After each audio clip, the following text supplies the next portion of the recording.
বন্ধুরা, আজকের ভিডিওতে আমি আপনাদের বলবো যে যদি আপনি 2024-এ পোস্ট অফিসে ফিক্সড ডিপোজিট অ্যাকাউন্ট খুলতে চান তাহলে আপনি কি কি বেনিফিট পেতে পারেন এবং তার সাথে সাথে এটাও জেনে নেব যে যদি আপনি পোস্ট অফিস ফিক্সড ডিপোজিট স্কিমে বিভিন্ন টাইম পিরিয়ডে 1 লাখ টাকা জমা করেন তাহলে কতটা সুদ পাবেন।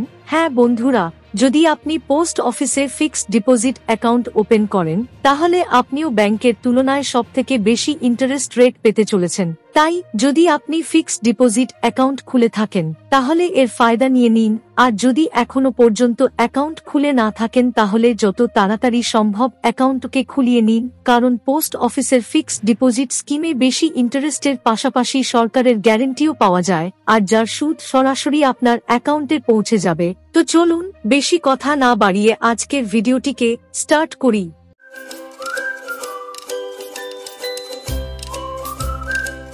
হিসেব নিকেশে যাওয়ার আগে আমরা দেখে নেই যারা নতুন ব্যক্তি তারা যদি ফিক্সড ডিপোজিট অ্যাকাউন্ট খুলতে চান তাহলে সবার প্রথমে তাদের মনে প্রশ্ন জাগে যে কোথায় অ্যাকাউন্ট খুললে ভালো হবে, পোস্ট অফিসে না ব্যাংকে। তো চলুন জেনে নেই কোথায় অ্যাকাউন্ট খুললে ভালো হবে। ফিক্সড ডিপোজিট স্কিমকে আপনি ব্যাংকেও খুলতে পারেন, কিন্তু মনে রাখবেন পোস্ট অফিসে বেশি ইন্টারেস্টের পাশাপাশি আপনি সরকারের গ্যারান্টিও পেয়ে যাবেন, আর যেখানে ব্যাংকগুলোতে কেবলমাত্র 5 লাখ টাকা পর্যন্তই গ্যারান্টি পাওয়া যায় সে আপনার 10 লাখ টাকাই থাক বা 15 লাখ টাকা। এইবার জেনে নেই ফিক্সড ডিপোজিট স্কিম কি। ফিক্সড ডিপোজিটে আপনি আপনার সামর্থ্য অনুযায়ী 1,000, 5,000, 50,000, 1 লাখ, 5 লাখ অর্থাৎ আপনার যতটা সামর্থ্য ততটাই অ্যামাউন্ট এস এ লাম্পসাম হিসেবে একসাথে সমস্ত টাকা ফিক্সড ডিপোজিট করতে পারবেন, আর ওই টাকাকে আপনি 1 বছর, 2 বছর, 3 বছর বা 5 বছরের জন্য ফিক্সড করতে পারেন। আপনি যতদিনের টাইম পিরিয়ড সিলেক্ট করবেন ঠিক ততদিনের সময়ের জন্যই আপনার টাকা ফিক্সড হয়ে যায় এবং সময় সম্পূর্ণ হয়ে যাওয়ার পর আপনি সুদ সমেত মূলধন ফেরত পেয়ে যাবেন। এইবার জেনে নেই আপনি পোস্ট অফিসের ফিক্সড ডিপোজিট অ্যাকাউন্টকে কিভাবে খুলবেন। পোস্ট অফিসে ফিক্সড ডিপোজিট অ্যাকাউন্ট খোলার ক্ষেত্রে বয়সের কোনো লিমিট নেই। আপনি আপনার নামেও খুলতে পারেন বা আপনি আপনার পরিবারের 2 জন বা 3 জন ব্যক্তি একসাথে মিলেও অ্যাকাউন্টকে খুলতে পারেন, অথবা যদি আপনি চান তো আপনি আপনার বাচ্চার নামেও ফিক্সড ডিপোজিট অ্যাকাউন্ট খুলতে পারেন। এখন দেখে নেই post office fixed deposit scheme খোলার জন্য কোন কোন ডকুমেন্টসের প্রয়োজন পড়বে। পোস্ট অফিস ফিক্সড ডিপোজিট স্কিমকে ওপেন করানোর জন্য আইডেন্টিটি এবং অ্যাড্রেস প্রুফ হিসেবে আপনার Aadhaar card, voter ID, ration card, utility bill যেমন ইলেকট্রিসিটি বিল, ওয়াটার বিল এবং তার সাথে সাথে পাসপোর্ট সাইজ ফটো এবং প্যান কার্ডের কপি অবশ্যই লাগবে। এখন দেখে নেই পোস্ট অফিস ফিক্সড ডিপোজিট স্কিমে আপনি মিনিমাম এবং ম্যাক্সিমাম কত টাকা ডিপোজিট করতে পারবেন। যদি আপনি পোস্ট অফিসের এফডি স্কিমে টাকা ফিক্সড করতে চান তাহলে আপনি মিনিমাম 1,000 টাকা দিয়ে অ্যাকাউন্টকে ওপেন করাতে পারেন, আর যদি ম্যাক্সিমাম ইনভেস্টমেন্টের কথা বলি তাহলে আপনি যত খুশি টাকা এই স্কিমে ইনভেস্ট করতে পারেন। আপনি 100 টাকার মাল্টিপল হিসেবে 1,000 টাকা থেকে ম্যাক্সিমাম যত খুশি টাকা ইনভেস্ট করতে পারেন। ম্যাক্সিমাম ইনভেস্টমেন্টের কোনো লিমিট নেই। এখানে আপনাদের একটু জানিয়ে রাখি, ব্যাংকে যেটাকে আমরা ফিক্সড ডিপোজিট হিসেবে চিনি সেটাই পোস্ট অফিসের টাইম ডিপোজিট নামে পরিচিত। তো 2024-এ পোস্ট অফিসের ইন্টারেস্ট রেটের অনুসারে টাইম ডিপোজিটে 4 প্রকারের ইন্টারেস্ট রেট পাওয়া যায়। 1 বছরের টাইম ডিপোজিট, 2 বছরের টাইম ডিপোজিট, 3 বছরের টাইম ডিপোজিট এবং 5 বছরের টাইম ডিপোজিট। আপনি এই 4 ধরনের টাইম ডিপোজিট হিসেবে অ্যাকাউন্টকে ওপেন করাতে পারেন।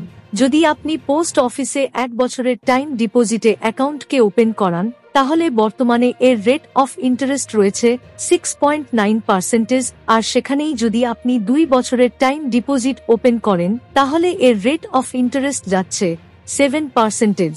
যদি 3 বছরের জন্য টাইম ডিপোজিট ওপেন করেন তাহলে এর রেট অফ ইন্টারেস্ট যাচ্ছে 7.1%, আর যদি আপনি 5 বছরের জন্য টাইম ডিপোজিট ওপেন করেন তাহলে এর রেট অফ ইন্টারেস্ট রয়েছে 7.5%।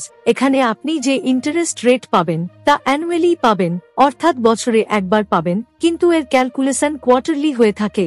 চলুন এইবার দেখে নেই যদি আপনি 1 লাখ টাকাকে পোস্ট অফিসের টাইম ডিপোজিটে লেটেস্ট ইন্টারেস্ট রেট হিসেবে 1 থেকে 5 বছরের জন্য ফিক্সড করেন তাহলে আপনি কোন টাইম পিরিয়ডে কত টাকা পাবেন। যেহেতু 1 বছরের টাইম ডিপোজিটে রেট অফ ইন্টারেস্ট রয়েছে 6.9%, তাই এর ক্যালকুলেশন হিসেবে আপনার 1 লাখ টাকা 1 বছর পর হবে 1,07,081 টাকা। যদি 1 লাখ টাকাকে 2 বছরের জন্য ফিক্সড করেন তাহলে এর রেট অফ ইন্টারেস্ট রয়েছে 7%, তাই 7% হিসেবে আপনার 1 লাখ টাকা বেড়ে হবে 1,14,888 টাকা। যদি 1 লাখ টাকাকে 3 বছরের জন্য ফিক্সড করেন তাহলে এর রেট অফ ইন্টারেস্ট রয়েছে 7.1%, তাই 7.1% হিসেবে আপনার 1 লাখ টাকা বেড়ে হবে 1,23,508 টাকা। আর যদি আপনি 5 বছরের টাইম ডিপোজিটে ইনভেস্ট করেন তাহলে এর রেট অফ ইন্টারেস্ট রয়েছে 7.5%, তাই এই হিসেবে আপনি 1,44,995 টাকা পাবেন। এটা তো গেল 1 লাখ টাকার উপরে কোন টাইম পিরিয়ডে কেমন ম্যাচুরিটি অ্যামাউন্ট পাবেন। এটা বাদেও পোস্ট অফিস ফিক্সড ডিপোজিট থেকে আপনি 5টি স্পেশাল বেনিফিটস পেয়ে যাচ্ছেন। প্রথমত, আপনি পোস্ট অফিস থেকে বেশি ইন্টারেস্ট রেট পেয়ে যাচ্ছেন। দ্বিতীয়ত, আপনি যত খুশি এফডি অ্যাকাউন্ট খুলতে পারেন। তৃতীয়ত, আপনি ইজিলি এক পোস্ট অফিস থেকে অন্য পোস্ট অফিসে অ্যাকাউন্টকে ট্রান্সফারও করতে পারবেন। চতুর্থত, আপনি নমিনি ফেসিলিটি পেয়ে যাবেন। এবং পঞ্চমত, আপনি চাইলে মাঝপথে এফডি থেকে টাকা তুলে নিতেও পারেন। তাই দেরি না করে আপনি যত তাড়াতাড়ি সম্ভব আপনার কাছাকাছি পোস্ট অফিসে গিয়ে এই অ্যাকাউন্টকে ওপেন করিয়ে এর ফায়দা নিয়ে নিন। আশা করি আজকের ভিডিওটি আপনাদের ভালো লেগেছে।